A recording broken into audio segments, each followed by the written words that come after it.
Sejam muito bem-vindos a mais um episódio do Bloco Podcast.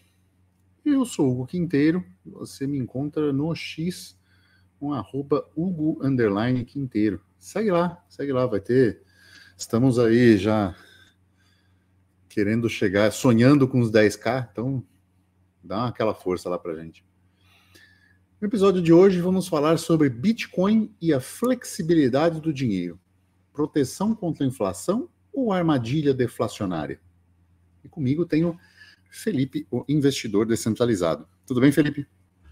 Tudo tranquilo. Twitter, @investidordesk, porque não coube descentralizado. Eu não vou falar segue lá também não, porque senão vai ficar muito parecido. O investidor mesa, né? Como Desk. assim? Desk. É Desk. Não, gente, é Desk com C, tá? Por favor, não é Desk com K. Tá. Senão daqui a pouco alguém faz um fake aí também e começa a oferecer esquemas de pirâmide em meu nome. Com mesa. Cara, esse é um episódio que eu acho que vale a pena trazer pela questão da teoria do dinheiro, né? Eu sou um aficionado por teoria do dinheiro, teoria monetária, e recentemente voltei a fazer parte do Follow the Money do Urich, que inclusive está com um aplicativo que, cara, tá excelente, né, para os conteúdos, e tem uma aula lá sobre dinheiro, e eu estava vendo aquela aula e me trouxe essa inspiração de falar um pouco disso, porque o dinheiro nunca foi algo fixo no tempo, né, de como régua de medida. Ele sempre respondeu à oferta e demanda, como todas as mercadorias. E esse é um ponto importante, né, que Hayek falava do dinheiro como uma mercadoria. E por ele ser uma mercadoria, ele está sujeita à lei de mercado de oferta e demanda. A diferença é que o dinheiro ele tem a mais alta liquidez das mercadorias. E isso é algo importante de ter claro na mente, porque toda mercadoria tem uma certa liquidez no mercado. Então, sei lá, você tem um Nerdax, né? Estou olhando para um aqui, foi o primeiro que apareceu na mente. Então, se eu quiser vender esse Nerdax para o Felipe, dificilmente eu vá conseguir o preço que eu paguei nele novo, afinal ele já está usado, né? Então tem uma certa liquidez, mas vai ter um certo spread, não é todo mundo que vai querer um Nerdax, né? Então suponhamos que eu paguei 200 euros nele, o Felipe vai querer me pagar 150, então tem um spread nessa brincadeira, eu perdi um certo valor, então isso mostra que esse Nerdax usado, ele não é tão líquido no mercado, não é todo mundo que vai querer, né? O Felipe foi um cara que demorou um tempo desde que eu comecei a vender, para ele aceitar. Diferentemente de eu ter 200 euros, o Felipe querer 200 euros, eu vou vender para ele por 200 euros, né? Então é uma mercadoria que tem altíssima liquidez de mercado e ampla aceitação. Se o Felipe não quiser, o comerciante aqui vai querer, enfim. Então, eu tenho essa altíssima liquidez do mercado. Mas, com mercadoria, o dinheiro responde a demandas, né? Então, ele tem momentos em que ele é mais requisitado, momentos que ele é menos requisitado. E isso tem a ver com os ciclos de mercado, né?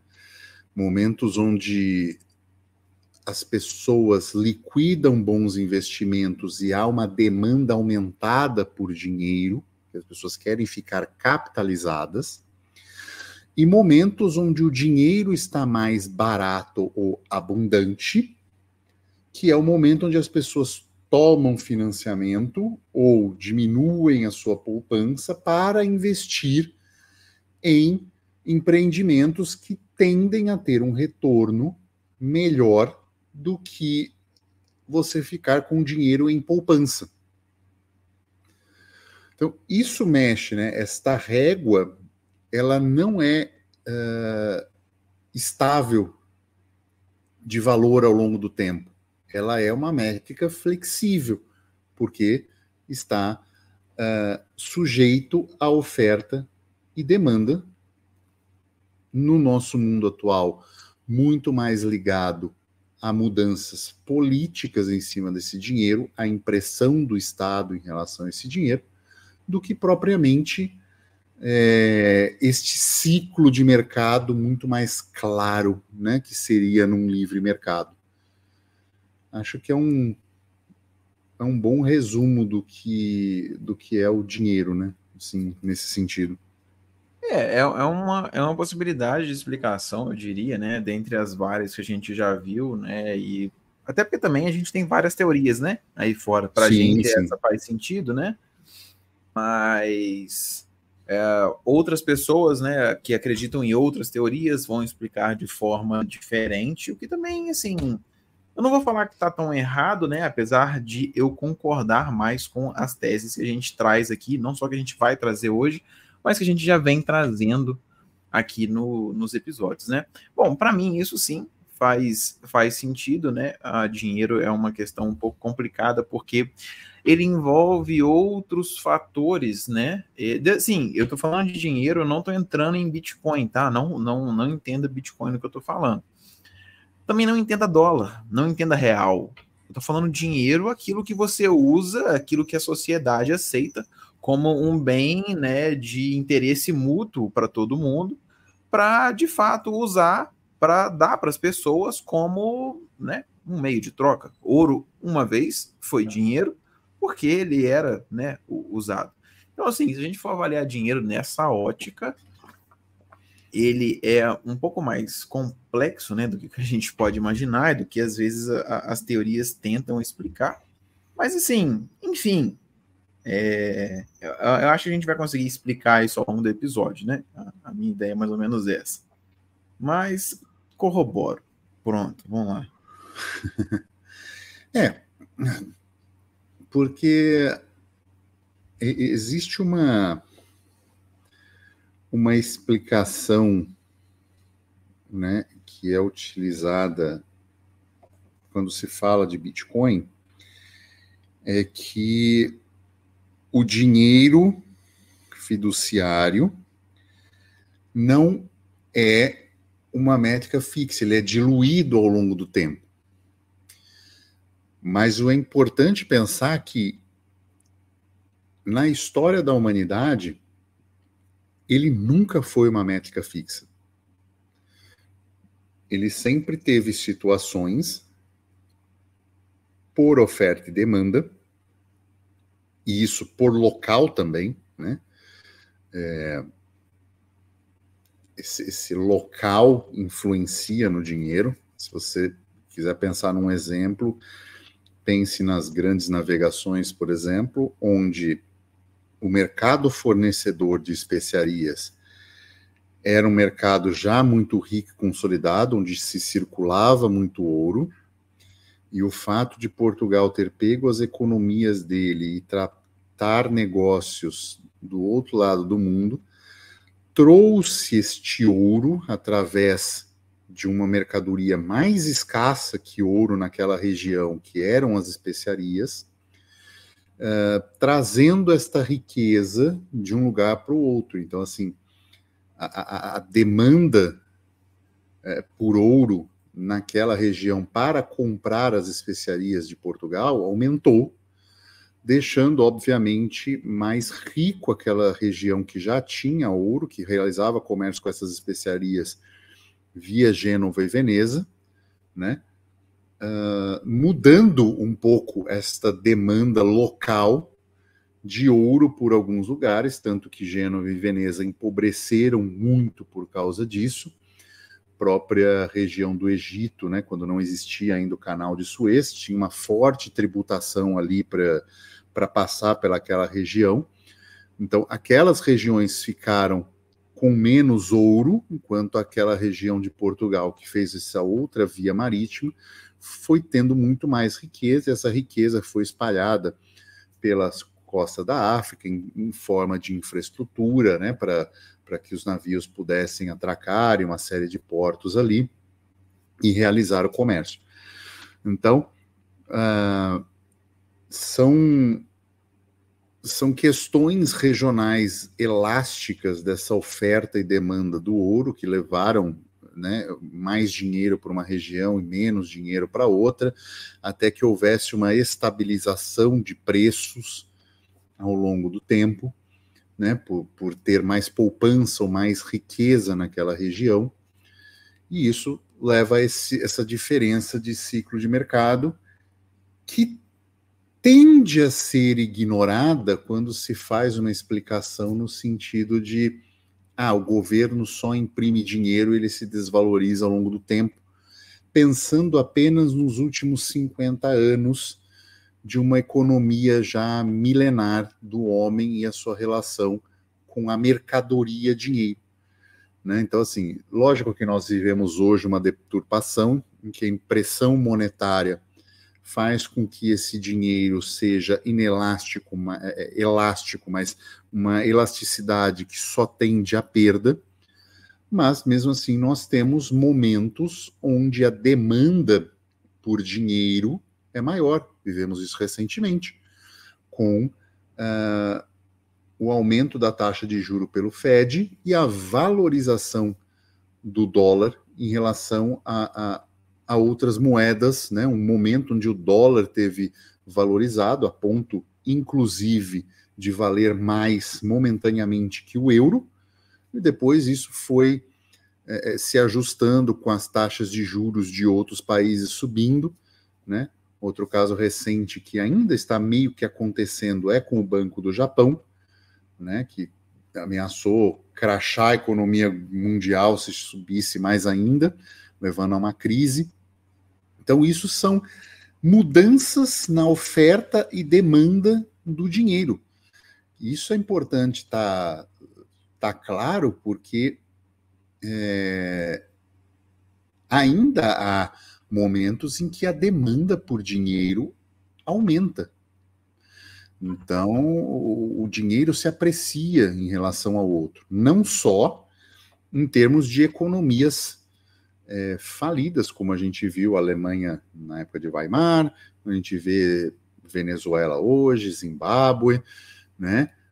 Ou o próprio real que perdeu o PEG nos últimos 30 anos, né? Que era uma moeda pareada no dólar e deixou de ser, e foi deixando de ser ao longo do tempo, mas existiram momentos de apreciação em relação ao próprio real mesmo, em relação ao dólar, né? Recentemente, um ano atrás, né? O dólar estava 4,90, 4,80, e hoje está 5,75, quase 6. Então, naquele momento que saiu de 5 e tanto e foi para 4,90, é uma apreciação, é um aumento da demanda do real em relação ao dólar, por exemplo. Então, você tem este aumento de demanda mesmo num cenário macro inflacionário, né? Ou de diluição desse dinheiro, de aumento de dinheiro na economia circulante. Mas há um descasamento, às vezes um faz mais que o outro, e relações a locais, isso se aprecia. Né? Importante deixar isso claro, porque não é só desvalorização, né? Essa desvalorização ela é relativa a momentos também. Uma coisa que eu ia falar é exatamente essa questão. A gente precisa, às vezes, né, que vai deixar claro, né, dissociar o que é a real demanda do mercado, né, por exemplo, o que é a parte que não é manipulada, eu diria, né, do dinheiro, que é exatamente isso que você falou agora no final, a real oferta e demanda acerca daquele bem, né, que pode fazer ele valorizar ou desvalorizar.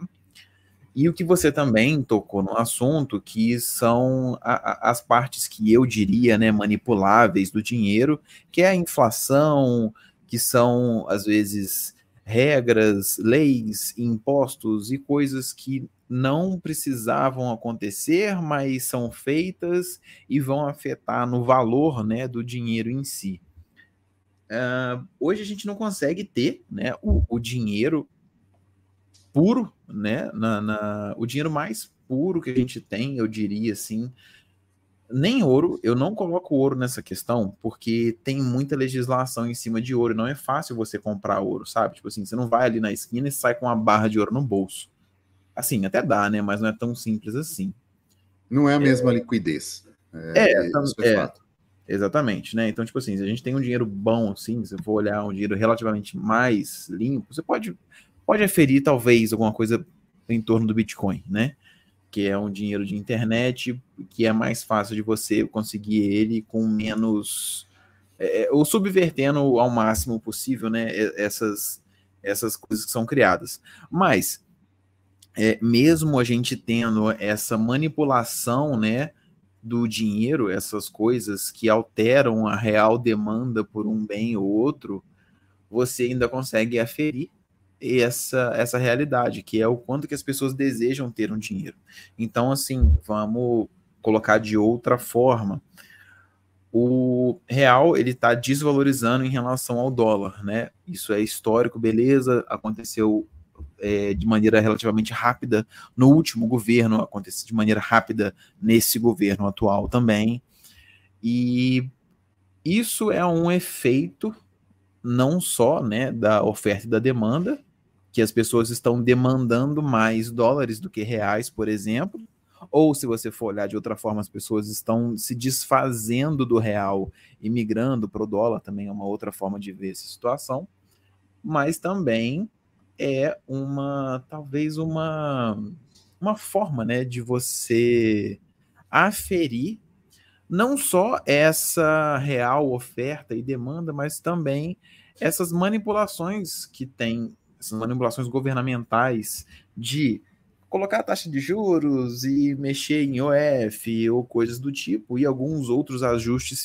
fiscais que mostram que as pessoas estão avaliando que é melhor ficar em dólares do que ficar em reais. Então, assim, Sim. é uma mudança, né, que são algumas mudanças que fazem com que você opte ou não por certos dinheiros. Se você for fazer uma comparação muito mais forte, eu diria, a gente pega, sei lá, que seja a Argentina, por mais que a Argentina esteja melhorando, assim, é promissora, né, ou a Venezuela, você vê um dinheiro que não vale nada perto do dólar, que é um dinheiro que vale muito. E se você for avaliar e voltar 30 anos para trás, você não tinha uma disparidade tão grande. Ao longo deste prazo, você foi tendo, né, vagarosamente, mais pessoas demandando mais o dólar do que a moeda da Venezuela, por exemplo. E além dessa demanda, né, vir porque as pessoas queriam mais o dólar, seja lá qual fosse o motivo, você tem essas manipulações que vêm por parte do governo, que chegam, fazem alterações, criam dificuldades, atrapalham o livre mercado, se a gente for olhar dessa forma, e fazem com que as pessoas demandem cada vez mais outra coisa, que não a moeda da Venezuela, por exemplo, e aí você gera essa demanda elevada por muda, então, o câmbio, se você for olhar, né? Você vê que determinada moeda está valendo mais do que outra. Não é porque os Estados Unidos é malvadão, tá? Não é isso. Longe disso, na verdade. Não é porque aí tem muito isentão no Brasil, aí o dólar está subindo. Cara, não é isso. Não é assim que funciona esse tipo de coisa. As pessoas, elas colocam dinheiro onde elas realmente confiam, né? E eu prefiro seguir as pessoas no que elas colocam o dinheiro delas do que no que elas falam. Eu acho que faz muito mais sentido. Sim. Tem um ponto também, né, onde começou-se, né, o embrião do sistema fiduciário, que é a diluição do dinheiro, né, oferta e demanda em situações de guerra. Faz sentido para um governo, numa situação de guerra, aumentar a impressão de dinheiro para financiar essa guerra. Para quem pensa, o Bitcoin vai trazer paz para o mundo, existem cenários muito complicados de se pensar, né? Porque imagina que um país invista pesadamente na geração de energia elétrica e mineração de Bitcoin. Suponhamos que esse país também tenha o monopólio de produção de chips de ASIC.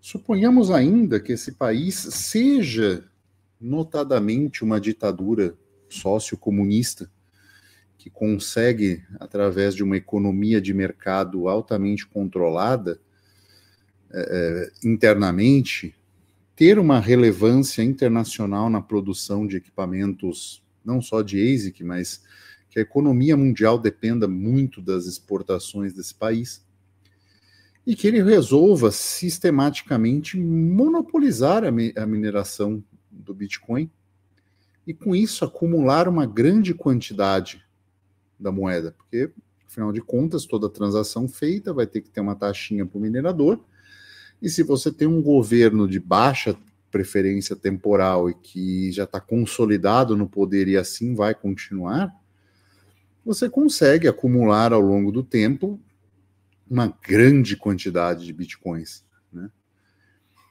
E uma vez você tendo essa grande quantidade, se a economia mundial inteira está naquilo e funciona em cima de um sistema fechado, né? Eu vou falar mais adiante, né? Um sistema fechado de supply, você vai ter Bitcoin suficiente para obliterar outras nações que não tomaram essa mesma precaução, nessa poupança que você fez, e com isso espalhar a sua visão ditatorial para o mundo inteiro, né? Isso é um cenário possível de acontecer. Então você precisa ter mecanismos financeiros que sejam de reservas fracionárias ou algo assim, para garantir a tua vitória durante a guerra nesse tipo de investimento, né? Porque você vai chegar um momento que você não vai conseguir taxar a população suficientemente para isso, para garantir essa vitória, né? Porque os estados não vão colapsar de uma forma igual, né? Um dia vai, falimos, galera, agora é grupão do WhatsApp, se virem aí. Não vai ser assim, e não vai ser assim a todo momento, né? Se for. Então você pode ter uma grande repressão mundial tomando conta da situação, e essa vertente de você financiar uma guerra através disso é algo justificável. O qual o problema é que isso nunca é temporário, né, por governos. Então isso se mantém e se desvaloriza a moeda e continua essa desvalorização. Mas é um cenário possível, né? Sim, é um cenário de possível. Uma utilidade de impressão de dinheiro. Utilidade, assim, né, entre aspas, né, mas depende do ponto de vista, né? Mas... do ponto de vista de sobrevivência de uma nação com princípios de liberdade. Do ponto de soberania faz sentido, não, eu estou falando assim que algumas pessoas não vão ver dessa forma, entendeu? Mas... com certeza. Na minha questão, na minha perspectiva faz sentido, né? Mas enfim, eu queria fazer uma digressão acerca do financiamento de guerras, né, com o Bitcoin, só para constar, né, só um pequeno detalhe. O raciocínio é o seguinte: se você for pensar, a gente vem, né, com essa tese, né, de não financie guerras, use Bitcoin, né, porque o uso do Bitcoin ele pode fazer com que você não financie governos e então que esses governos não tenham, né, recursos suficientes para financiar guerras, né? Até aí tranquilo, certo? Só para constar que a gente tem alguns casos onde as pessoas elas doaram Bitcoin diretamente para guerras, né? Como foi o caso na Ucrânia. Então, assim, você pode financiar guerras com Bitcoin se você quiser. A diferença é que você tem que querer fazer isso, né? Até aí tranquilo. Só que um detalhezinho, é uma digressão, né? Sim, eu falei. Que se você for pensar, a ideia de não financie guerras, né? Use Bitcoin, ela só passa a ser relativamente mais válida se você não usar ou se você der utilidade marginal para a moeda fiduciária daquele país no qual você não quer financiar a guerra, tá? Porque se você tem Bitcoin e você vai nessa de, não, eu vou comprar Bitcoin, não, eu vou comprar mais Bitcoin, aí eu vou guardar mais Bitcoin ainda, e você continua usando a moeda fiduciária daquele país que vai ser inflacionada para financiar uma guerra que você não concorda, ou coisa do tipo, você continua financiando a guerra. É só para constar, né? Eu falo isso à luz, né, do que está sendo a realidade do Brasil aí em meio aos BRICS, né? Só para você saber, você, companheiro que usa real, né, e que continua resistente a migrar para outras formas de pagamento que não real, você não só financia o Brasil, você financia os BRICS, e numa guerra você vai estar do lado do Irã, só para constar. Com certeza. Desculpa a digressão, né? Mas enfim. Não, é. E tem um ponto, né? A gente falou desta oferta elástica ao longo do tempo, responder a oferta e demanda, né? Seja até o próprio ouro, né? Se você tem uma demanda muito grande por ouro, ele sobe de preço e você viabiliza locais de mineração que antes não eram. E no caso do Bitcoin, nós temos isso inelástico, né? Nós temos essa emissão agora tá 3,125 por bloco, mais taxas, mas vai chegar lá nos 21 milhões e vai parar, né? Ele não vai responder ao aumento de demanda. E isso causa alguns problemas em termos econômicos. Nós não vamos estar aqui para ver isso acontecer. Mas existe um problema, que é quanto Bitcoin não vai ser perdido até lá? Né? Quanto essa escassez não vai ser tão aumentada a ponto da gente perder a capacidade dele circular como moeda? Né? Porque você não vai ter sequer reposição. Seja por erro de sucessão, seja porque transferiu para a carteira errada, e as coisas se perderam, alguém não anotou as palavras que deveriam. Então, assim, existem diversas maneiras disso se perder sem ser reposto, e isso é um problema. Depois, nós temos um problema grande também, que é, se isso continuar a ser reserva de valor, nós podemos entrar numa espiral deflacionária. Da mesma maneira, talvez a gente conheça um termo chamado hiperdeflação. Porque serão tão incentivados poupadores, isso foi uma bola que levantou o Avelino num podcast, e eu fiquei pensando, na hora não fez sentido, mas depois que eu fui fazer esse episódio, começou a fazer sentido. Se a gente tem um aumento de demanda muito grande pelo Bitcoin e ele não responde a isso, porque nós já estamos praticamente com a emissão toda, e a gente já pode entrar isso nessa época, né? Quando 2036, quando a emissão por bloco vai ser minúscula. Ele não responder a essa demanda de um aumento de economia pode gerar o seguinte: eu tenho Bitcoin, por que eu vou gastar agora, sendo que ele está se valorizando tanto que mais para frente eu vou ter um maior poder de compra, Então, as pessoas vão ser tão poupadoras que nós vamos ter problemas com produção. Não a indústria de comida, né, por um lado, mas vai desregular essa questão econômica das pessoas só quererem acumular Bitcoin. Então, qualquer coisa que for supérflua para a humanidade, nós talvez tenhamos um decréscimo tecnológico, porque as pessoas não vão estar dispostas a investir, porque imagina o seguinte, se a gente tem um M2 hoje que desvaloriza 20% ao ano, é um incentivo à produção, de certa forma. Então é melhor que eu tenha uma empresa, que eu tenha um negócio que me renda 30% ao ano, ou que eu vá buscar investimento em outros lugares que me renda 30% ao ano, para compensar a impressão de dinheiro, né? Eu não estou falando de inflação, estou falando de impressão de dinheiro.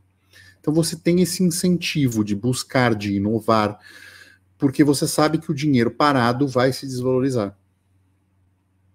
Não estou falando que isso é bom, mas estou falando que você tem esse incentivo. Agora, se você tem algo que se valoriza 50% ao ano, qual que é o incentivo para você criar algo? Né? Teria que pelo menos bater esses 50% ao ano. Então, é um desincentivo à criatividade humana para se criar algo maior. Então, é como se fosse a renda mínima. Entendeu o ponto? O Brasil está sofrendo com falta de trabalho e demanda em alguns lugares, principalmente agricultura, porque as pessoas não estão querendo perder o Bolsa Família. Imagina se este Bolsa Família, entre aspas, existe com a valorização da moeda. Você vai ter menos gente criando, menos gente querendo produzir, porque afinal de contas eu tenho essa garantia quase de retorno histórico e é um desincentivo à produção, à criação. E isso é uma espiral deflacionária, né? Uma hiperdeflação. Eu entendo, né, o que você está falando. Eu já tive esse mesmo raciocínio que você. Eu não lembro agora, mas eu já vi um vídeo do Fernando Urich que ele explica que nem sempre isso vai ser ruim, né? Eu não consigo lembrar o nome do vídeo nem os argumentos dele, mas a ideia sua tá certa, tá? O raciocínio ele é lógico e ele faz sentido chegar nesse ponto. A grande questão é assim que a gente pode colocar o seguinte, tá, beleza. Eu sei que numa situação deflacionária eu fico com mais dinheiro se eu só segurar. E isso, em tese, é um desincentivo a empresas que produzem, porque ninguém vai estar comprando, né? Uhum. A tudo isso. Mas a gente tem o mesmo paralelo hoje. Por mais que eu esteja num mundo inflacionário, eu posso ganhar mais dinheiro do que a inflação se eu investir o meu dinheiro. E ainda assim eu consumo. Então eu acho que a gente vai chegar num ponto de equilíbrio aonde, por mais que a gente tenha uma deflação, as pessoas vão tomar talvez mais cuidado e vão fazer compras às vezes com mais análise, mas elas não vão deixar de fazer, porque hoje todo mundo pode investir o dinheiro delas para ter mais dinheiro no futuro e não o faz por vontade própria, às vezes por ignorância, entendeu? Então assim, eu não sei como vai ser quando a gente chegar nessa situação, mas são ideias, né? Não, veja bem, eu queria trazer essa visão, não que eu concorde com ela, eu acho que vai haver um ponto de equilíbrio. Só que vai ser vivenciado esse decréscimo temporário de produtividade, caso nós tenhamos esse aumento gigantesco de demanda por Bitcoin e uma espiral deflacionária temporária, né? Eu creio que isso vai acontecer, né? Por que a pessoa vai comprar uma casa agora, sendo que daqui a um ano ela vai estar 50% mais barata? Né? Então, eu Eles entendo. vão adiar isso um certo tempo, entendeu? Não, eu entendo. Logicamente falando, tá certo. Só que reverte essa tese. Para que hoje eu vou comprar uma casa se eu vou pagar 3 dela hoje no financiamento de 30 anos? Sim, porque você vai ter investimentos que vão compensar isso, né? porque no final ela vai estar valendo 6 vezes mais, ou algo assim. Mas eu só acho que vai e tende a entrar. Por que tende a entrar? E aí é o ponto importante do porquê. Porque não foi feito pensando numa situação de reposição sequer de moedas perdidas. Algo que acontece no Monero, né? A tail emission é pensada numa situação de, se você tem um aumento contínuo da demanda por moeda, você tem um aumento programado dessa base, nem que seja para garantir parte do que foi perdido. Então, eu acredito nessa situação e que facilita o uso como dinheiro, né? Porque sabe-se que vai produzir e vai chegar num ponto ótimo na economia. Porque em 2140, a única certeza que a gente vai ter, né, ou no final do último subsídio, a única certeza que a gente vai ter é que vai ter o supply circulante menos o que foi perdido. E isso só tende a aumentar ao longo do tempo. Não tende a diminuir, né? Não tem como achar, né? A não ser que a gente evolua em termos de computação, mas aí vai colocar todas as carteiras em risco. Não é assim também, né? De achar esses bitcoins perdidos, mas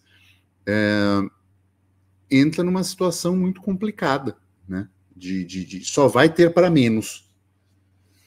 E ao contrário de um Monero com um supply que é infinito, né? Mas uma inflação que tende a zero, porque as coisas vão aumentando de uma maneira programada e lenta, que eu acho algo importante pensando como dinheiro. Entendeu o que eu quis dizer? Não, com certeza. Para fins monetários, a tail emission do Monero faz muito mais sentido do que o supply fixo do Bitcoin. E sim, isso é indiscutível. E você que nos ouve, né, que não entendeu como que uma emissão infinita pode ter inflação tendendo a zero, temos muitos episódios, além de um vídeo no Cripto TV que chama Auditando o Supply da Monero. Quem prefere vídeo, vê lá. Senão você ouve aqui no Poco Podcast em áudio. Mas isso faz muito mais sentido. E detalhe, você não está inflacionando, né? Assim, tudo bem. Tecnicamente você está inflacionando, né? Mas ainda assim faz mais sentido, talvez, para você manter um certo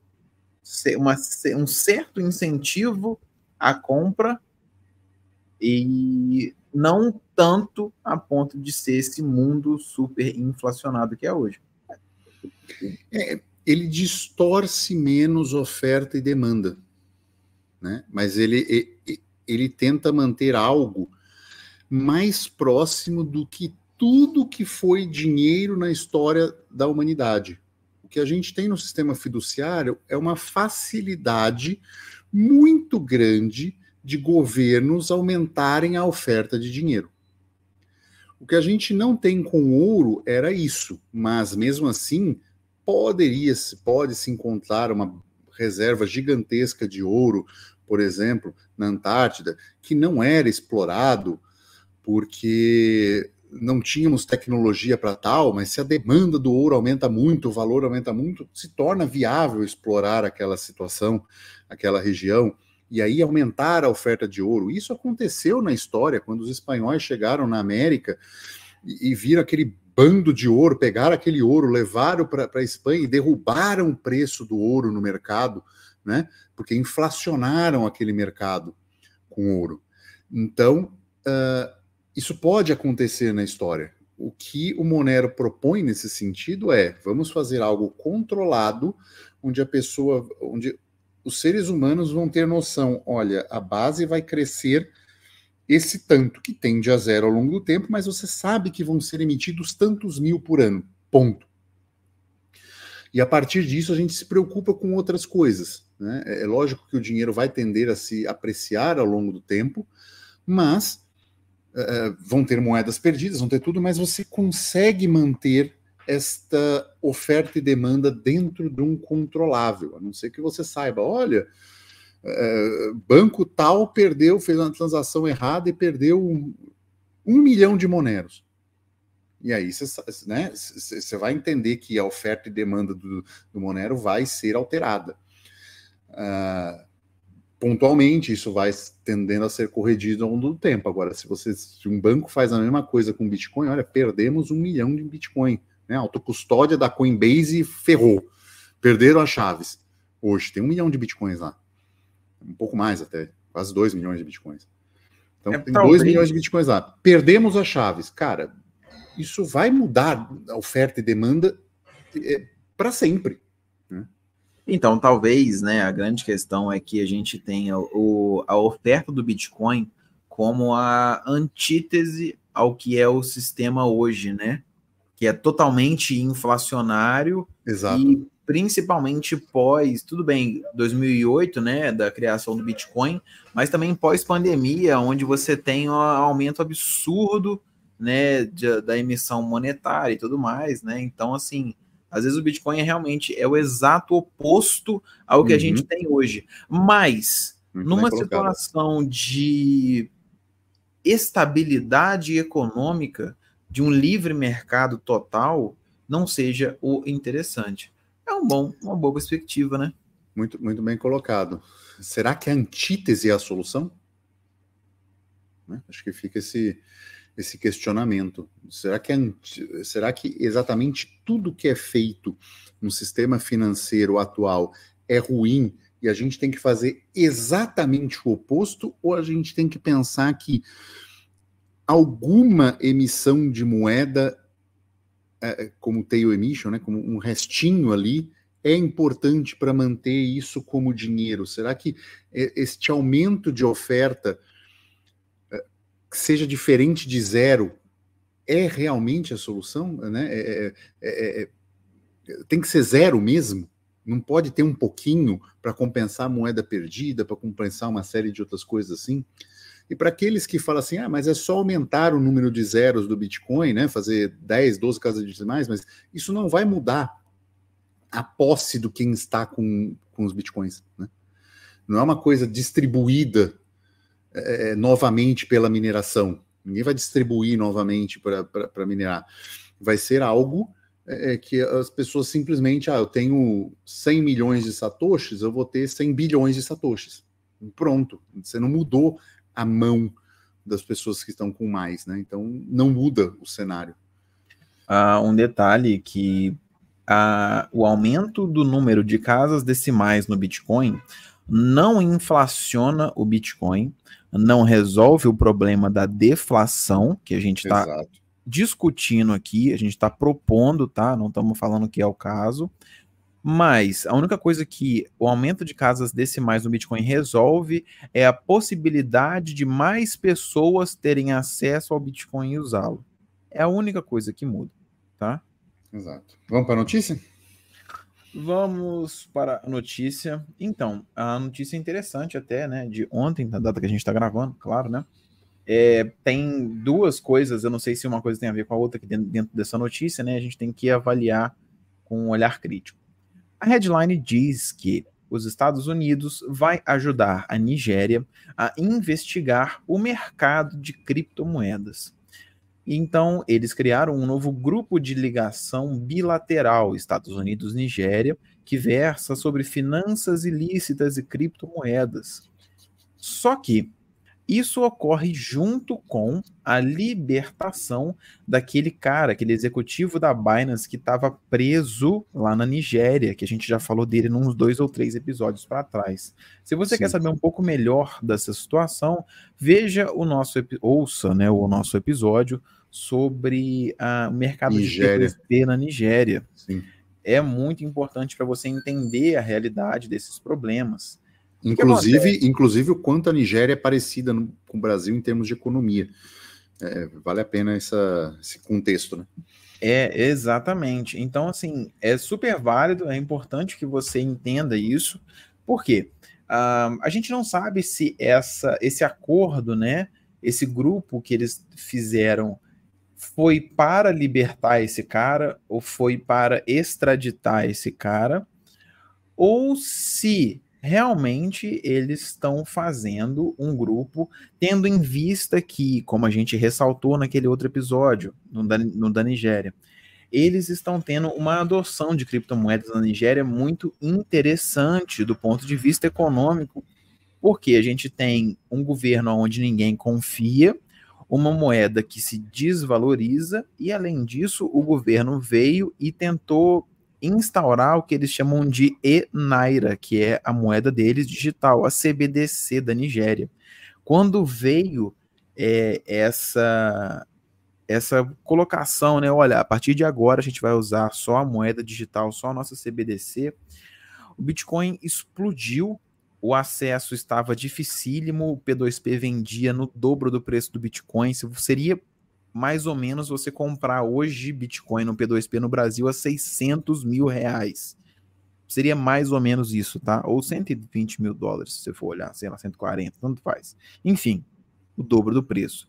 Então, as pessoas lá não estão satisfeitas com o governo, não querem usar a moeda imposta por eles, migraram para criptomoedas, assim, estão migrando ainda, na verdade, né? E aí agora vem os Estados Unidos falando que vai se aliar à Nigéria para investigar o mercado de criptomoedas, e a gente não sabe, mas pode ser que, da mesma forma que os Estados Unidos invadiu o Iraque para pegar a bomba atômica e achou ouro, ele pode se aliar com a Nigéria para não ou para acabar, né, com a lavagem de dinheiro e fazer custódia de um monte de Bitcoin, né? É um novo ouro, eu diria. Com certeza. Estados estão se unindo em prol da regulamentação, rastreio e tudo que for possível, né? E esses acordos vão surgir da mesma maneira que surgem com ouro, tá? Não é bem isso que o Felipe falou, né? Isso aí acontece com ouro.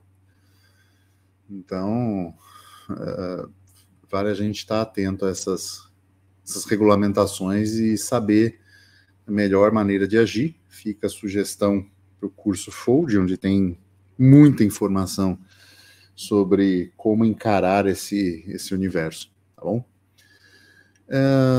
Vamos chegando ao final de mais um episódio. Lembre-se de mandar esse episódio para aquele seu amigo maximalista que acha que deflação é só coisa boa, né? Pensar num outro ponto, numa outra visão, num outro princípio econômico, né? Bitcoin testa algo, mais uma das coisas que ele testa, algo que nunca foi utilizado antes na história da humanidade, e é importante estar atento a isso. Se chegou até aqui também, deixa aquele like, deixa o joinha, se inscrevam, né? É importante que você se inscreva, a gente está vindo numa onda boa de pessoas novas chegando e se inscrevendo e mandando isso para outras pessoas. E se tiver no YouTube, lembre-se, canal Cripto TV, se inscrevam lá também, deixem um joinha e deixem seu comentário, tá bom? E é isso, ficamos por aqui e tchau.